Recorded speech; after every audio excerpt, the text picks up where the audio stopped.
Olá, queridos, a paz do Senhor a todos. Sejam muito bem-vindos ao nosso canal Pastor Laércio Sena. Este canal é um canal de conteúdo cristão.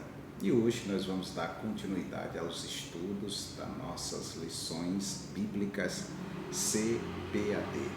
E já eu convido você a se inscrever no nosso canal, a fazer parte desta família, a dar o seu joinha, a compartilhar, para que mais pessoas venham ser abençoadas pelo poder da palavra de Deus. Pois bem, as lições que nós estamos estudando desse trimestre, estamos estudando sobre a Santíssima Trindade.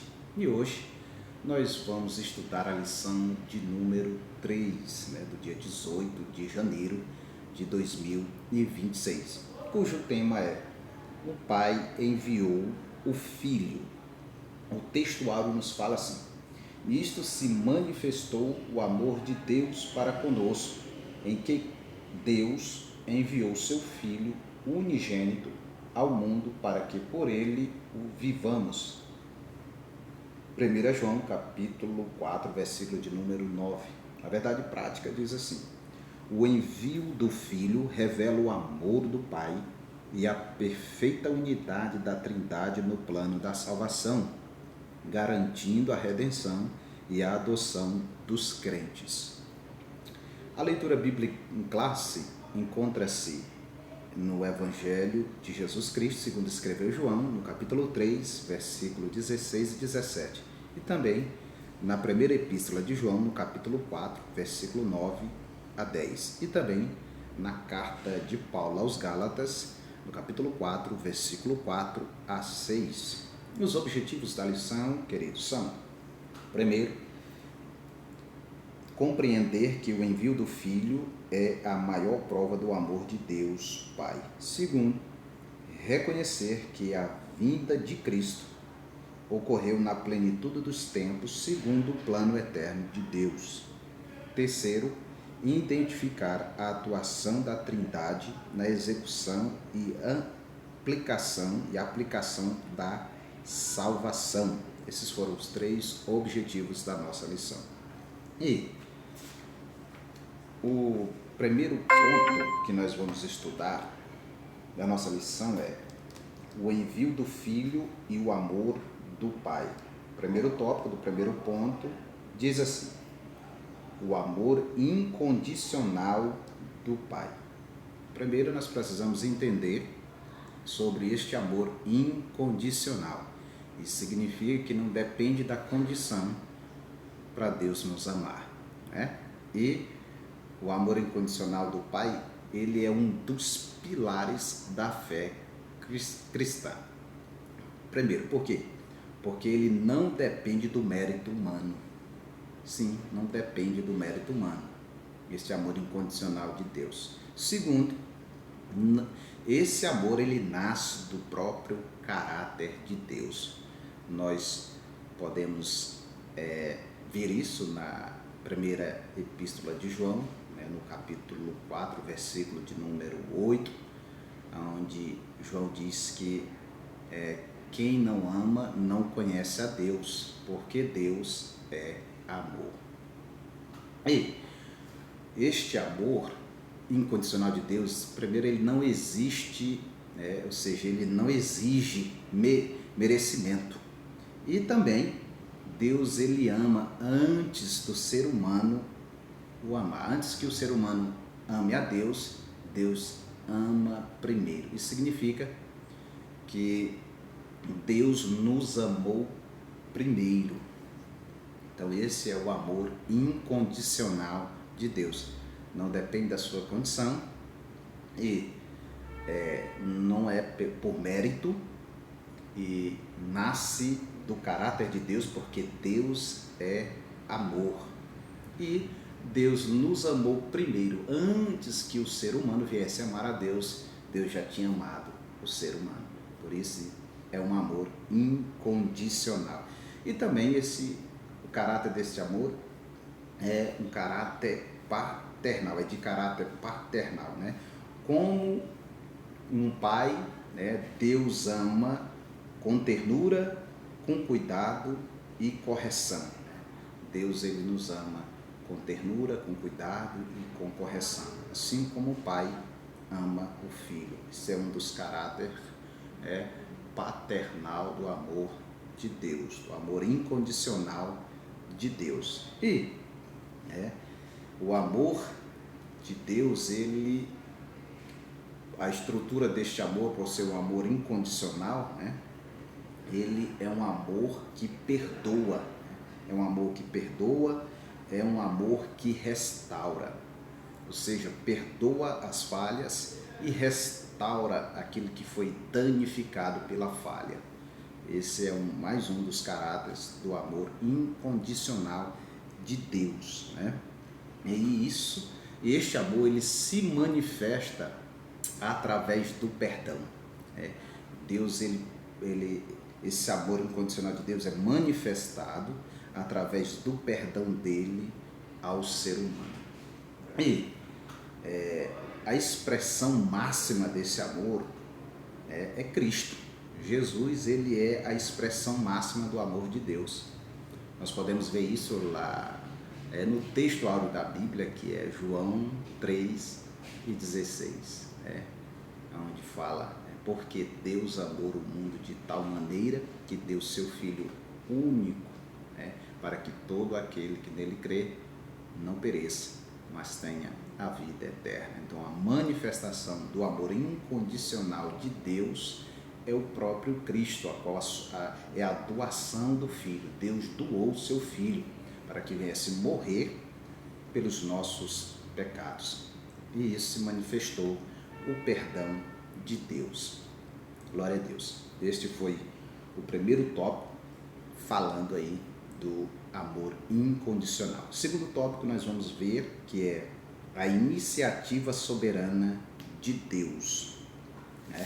Nós vamos ver mais sobre isso nesse segundo tópico, que fala sobre a iniciativa soberana do amor de Deus, que é essa iniciativa, ela revela, isso revela que a salvação não nasce do esforço humano, mas de Deus. Foi Deus quem planejou isso, que iniciou tudo isso. E essa iniciativa soberana de Deus, desse amor através do envio do Filho, ela não se deu na iniciativa humana, ou seja, não foi através do esforço humano, foi através da iniciativa dele, foi Deus que deu início a isso. Nós podemos observar um detalhe bem importante, ali em Gênesis, no capítulo 3, quando nós observamos sobre a queda do homem, quando Adão peca, vejamos que não foi Adão que foi até Deus, não foi Adão que deu a iniciativa de ir até Deus, foi Deus que veio. Após Adão pecar, Adão foi se esconder, e Deus desceu e veio falar com Adão. Então a iniciativa não foi do homem, a iniciativa foi de Deus, não foi de Adão. E isso é muito importante a gente entender isso. Segundo, isso foi antes da fundação do mundo. Isso não foi um improviso. Esse plano soberano de Deus com relação à salvação, isso surgiu antes da fundação do mundo. Isso não foi um improviso, foi Deus que planejou tudo isso na sua onisciência, sabendo que ia acontecer isso. Deus, ele deu essa iniciativa, ou seja, ele elaborou esse plano antes da fundação do mundo. E também Deus, ele, com essa iniciativa, nós podemos entender que todo esse projeto de Deus, todo esse projeto em relação à salvação, ele fez esse plano perfeito, esse plano da redenção de Deus foi perfeito para a salvação do homem caído. E no terceiro tópico do primeiro ponto, nós podemos observar que vemos aqui também o tema: o envio do Filho e a Trindade. O envio do Filho e a Trindade. Isso nos deixa claro, isso é um dos atos que mais claros da unidade, da presente harmonia da Trindade. Quando olhamos para esse tema, que é o envio do Filho e a Trindade, podemos observar que essa ação deixa muito claro da harmonia da Trindade, né? Isso, e entendemos que, por que isso deixa muito claro da harmonia da Trindade Santa? Primeiro, porque do plano, né, foi Deus quem planejou, né? O plano foi do Pai, a execução foi a obediência e a execução foi do Filho, e também a ação foi do Espírito Santo. E nós podemos ver isso, né, na obediência, ou seja, o amor foi visto no envio. Nós podemos observar esse amor através do envio, né? Simplificando aqui a unidade da Trindade Santa nesse envio, no amor, a expressão do amor incondicional no envio foi através, podemos observar esse amor de Deus através do envio, e o amor de Cristo, né, que foi através da graça, né? Nós podemos ver o amor de Deus através do envio, a graça através da cruz, da crucificação de Cristo, e também a comunhão que é vivida no Espírito Santo. Então, essa é a explicação sobre o envio do Filho e a Trindade. Também, nós vamos aqui agora para o segundo ponto, que o tema nos diz assim: o Filho e a plenitude dos tempos. E o primeiro tópico do segundo ponto diz assim: a preparação histórica e religiosa, né? A preparação histórica e religiosa é o tópico do segundo ponto da nossa lição. E, observando isso, vemos que vamos falar sobre a plenitude, né? O Filho e a plenitude dos tempos. Ou seja, isso não é apenas um momento cronológico, né? Não é apenas um momento cronológico, mas foi um tempo determinado pela soberania, né, de Deus, soberanamente de Deus. Isso significa que Jesus existe antes de tudo, né? O Filho e a plenitude dos tempos, a preparação histórica e religiosa. Isso significa que Deus, ou seja, que Jesus, o Filho, ele existe, né, antes de tudo. Jesus existe antes de tudo. E esta obra redentora também, né, a missão redentora de Cristo, ela não começa quando Jesus nasce, né? A missão de Cristo não começa quando Jesus nasce. A missão redentora de Cristo não começa quando ele nasce, né? Essa missão redentora, ela já existia antes de tudo, antes da queda, antes do mundo, né? Porque Jesus é antes de tudo. E também a sua história, né, ela não começa em Belém, né? A história de Jesus, ela é antes da fundação do mundo. Isso dá para nós entender sobre a preparação histórica e religiosa, né, no primeiro tópico do segundo ponto. E o segundo tópico diz assim: o Filho nascido sobre a lei, né? Nascido sobre a lei. Isso significa que o Filho é o cumprimento das profecias, né?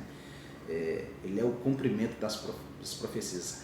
A vinda de Cristo aqui, o nascimento de Cristo sobre a lei, significa que ele é o cumprimento de todas as profecias bíblicas, ou seja, as profecias messiânicas através de Jesus, ou seja, as promessas, por exemplo, as promessas feitas a Abraão, né? O cumprimento da lei de Moisés, né? E as profecias messiânicas. Então isso significa o Filho nascido sobre a lei. Significa que Jesus, ele cumpriu tudo. A manifestação de Cristo é a prova da veracidade das promessas, das profecias messiânicas que contém na Bíblia Sagrada. E o terceiro E último tópico do segundo ponto, vamos falar sobre Adão, ou seja, a adoção de filhos. Isso significa que passamos da servidão à adoção, ou seja, nós deixamos de ser escravos e passamos agora a ser livres, né? Foi uma substituição, né, de escravidão para liberdade, de medo, né? Foi uma substituição do medo pela intimidade. E também o filho veio para nos inserir numa relação filial com o pai. Então, a adoção de filhos significa que a vinda de Jesus aqui à terra, ele quebrou as correntes que nos prendiam, éramos escravos, e a vinda de Cristo nos deu a liberdade. Ele tirou as correntes que nos prendiam. Que correntes são essas? As correntes do pecado. O pecado nos prendia, nos tornávamos escravos. Jesus veio, quebrou as correntes e nos libertou. Ou seja, aquilo que nos separava de Deus, a barreira que nos separava de Deus, Jesus tirou do meio. Então ele trouxe-nos para perto de Deus e fez ainda melhor. Nós éramos escravos e de escravos passamos a ser livres e também filhos de Deus. Ou seja, Deus nos adotou como filhos. Que maravilha, que coisa maravilhosa. Tudo através do amor de Deus, através do envio do Filho aqui à terra. Maravilha, que bênção, que coisa maravilhosa. Pois bem, vamos agora para o terceiro ponto, né?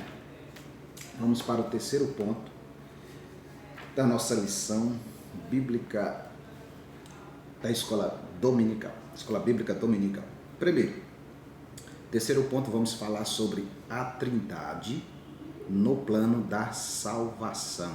E o primeiro tópico é a vontade do Pai realizada pelo Filho. É o primeiro ponto, né, do primeiro tópico do terceiro ponto, que vamos falar sobre a vontade do Pai realizada pelo Filho. Isso significa que o Filho não vem para agir, né, de forma independente. Jesus não veio ao mundo para agir de forma independente, não, mas para cumprir a vontade de Deus.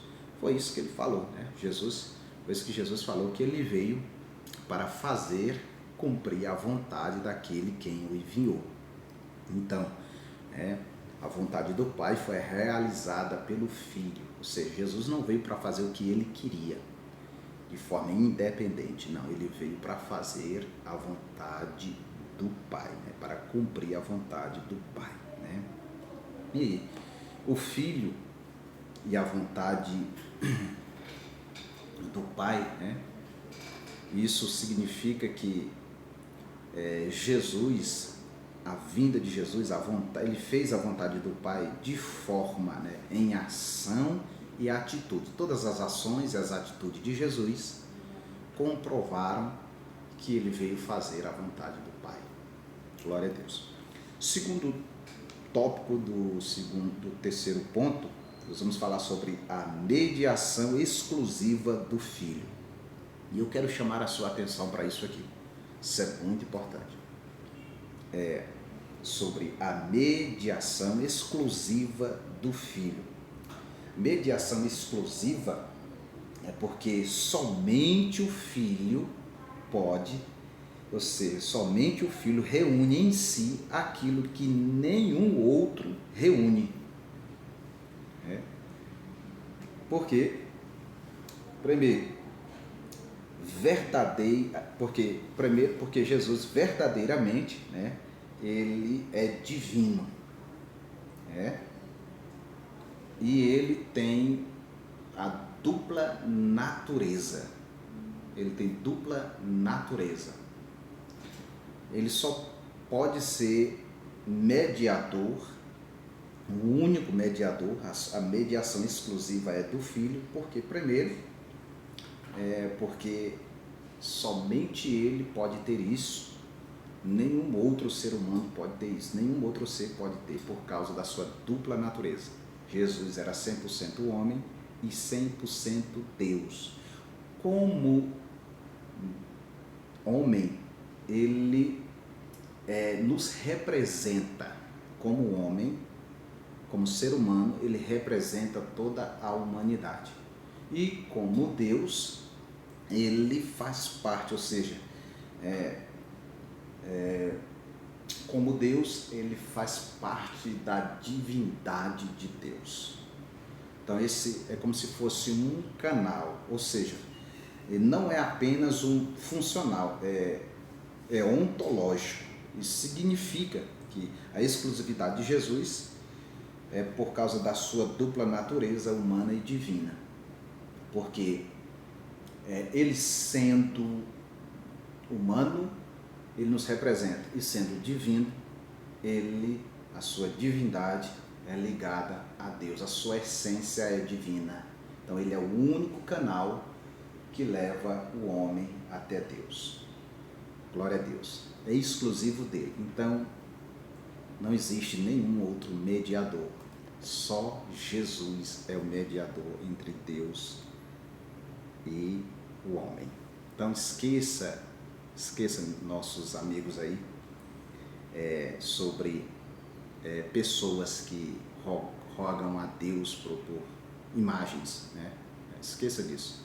É só Jesus que é o nosso mediador entre Deus e os homens, porque ele tem dupla natureza. Ele é divino, ele é humano. E como humano, ele nos representa, e como divino, a sua essência é divina, é ligado a Deus. Pois bem, vamos lá para a conclusão da nossa lição no sentido de o terceiro e último ponto, que é a aplicação da salvação pelo Espírito. Ou seja, isso significa que o Espírito Santo é um agente da obra de Cristo. O Espírito Santo é um agente da obra de Cristo. Foi aquilo que ele disse que ia rogar ao Pai e ia enviar um Consolador. E também a aplicação, né, da salvação pelo Espírito Santo. Ele é um agente. Por que ele é um agente? Porque ele é quem convence o homem do pecado, né, da justiça e do juízo. O Espírito Santo trabalha no homem através, primeiro, do novo nascimento, né, segundo, do arrependimento. Isso significa que Jesus, o Espírito Santo, ele é um agente da obra de Cristo, do projeto da salvação, porque ele é quem convence o homem do pecado, da justiça e do juízo.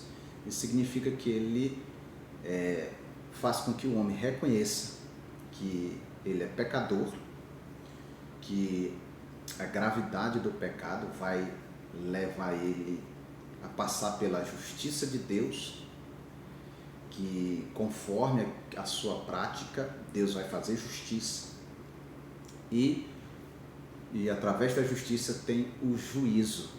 Então o Espírito Santo, ele age na vida do ser humano, né? Faz com que o homem reconheça que errou, que é pecador, que vai ser condenado e precisa de salvação, precisa se arrepender para poder ser salvo. Então isso é a aplicação, né, da salvação pelo Espírito. Isso é a obra do Espírito Santo através da salvação. Aqui nós estamos vendo a Trindade, né? A Trindade Santa, através do envio do Filho. Pois bem, esta foi o resumo da nossa lição, o subsídio da nossa lição bíblica de número 3, né, do dia 18 de janeiro de 2026. E que Deus abençoe você, abençoe a sua família, que você tenha uma ótima aula da nossa escola bíblica dominical. E que o eterno Deus continue abençoando você e toda a sua família, em nome do